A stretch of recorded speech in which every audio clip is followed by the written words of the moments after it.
Sarah, in trying to understand the realities of God, how can feminist theology help either correct mistakes of the past or set us on new ways of thinking?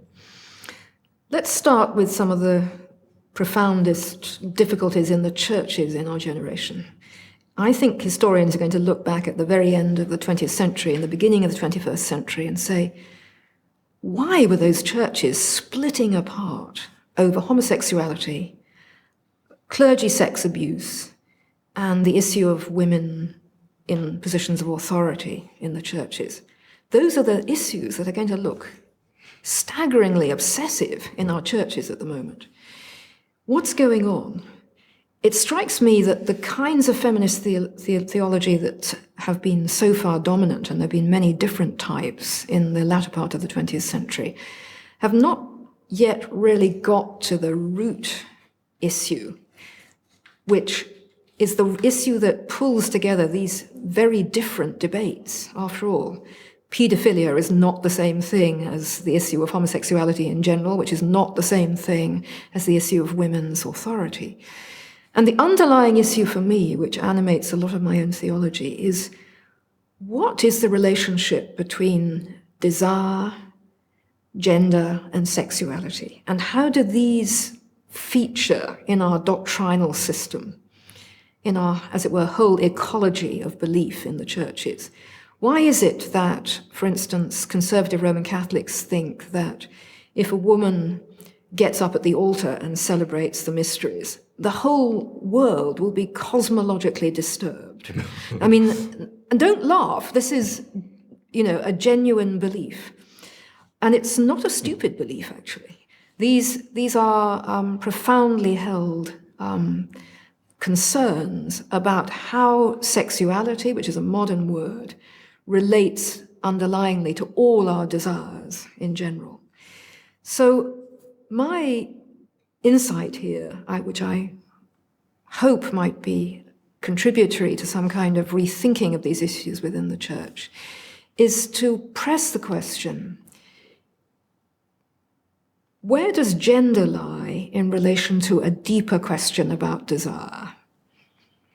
You've, in fact, been very aggressive in saying that one cannot even understand the reality of God without addressing issues of desire, sex, sexuality, as well as spirituality. Seems like an extraordinarily aggressive comment. Why do you say aggressive? That's obviously a term of... it is certainly counter to the traditional ways of thinking about God, who supersedes gender and sex and desire, at least human desire. Well, in my view, one of the problems we're up against in the churches is that questions of desire and sexuality have somehow been kept in separate boxes from questions of God. And there is actually a very profound tradition in Eastern Orthodoxy especially that speaks of God as ultimately being a desiring God. That in God's case, of course, desire signifies no lack.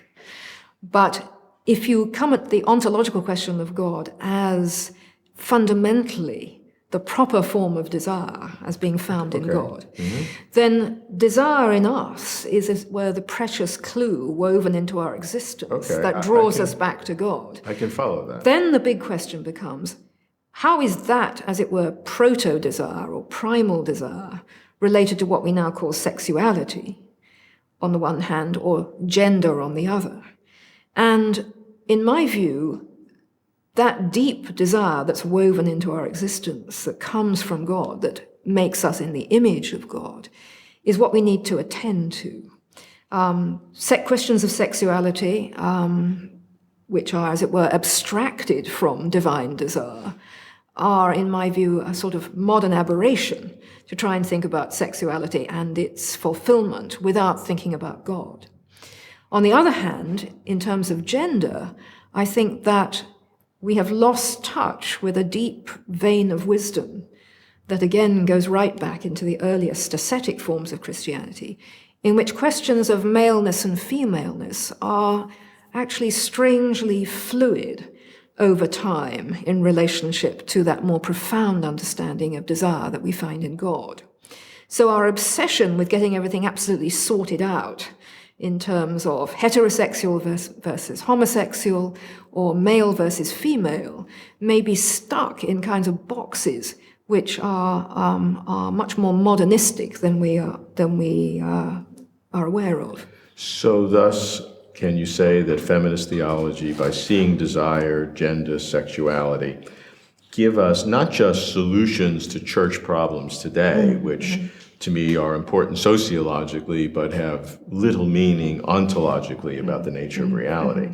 Can those issues also be used to really see the reality of God, not just to solve problems? Absolutely. I mean, it seems to me that if we come afresh at questions of sexual desire and its satisfaction in the light of the much bigger question of where all desires are leading and how they relate to one another, then we have to engage in a kind of ascetical sorting of what desires are the most important in our lives, how we order our desires, which we finally put at the top of the list. Of course, as a Christian, I put the desire for God. This means actually that the demands on me are not less, but more than you might think from what I've just said before, because it means that I have to engage in my life as a set of practices and maneuvers to purge and purify desires not just for sex, but for money, for power, in relationship to that primal desire for God, which must always come first. So my view here is that in all these debates that we're having about sex, we've lost touch with a deeper need to rethink questions of asceticism, of the ordering of desires according to a fundamental demand from God to be conformed to the divine.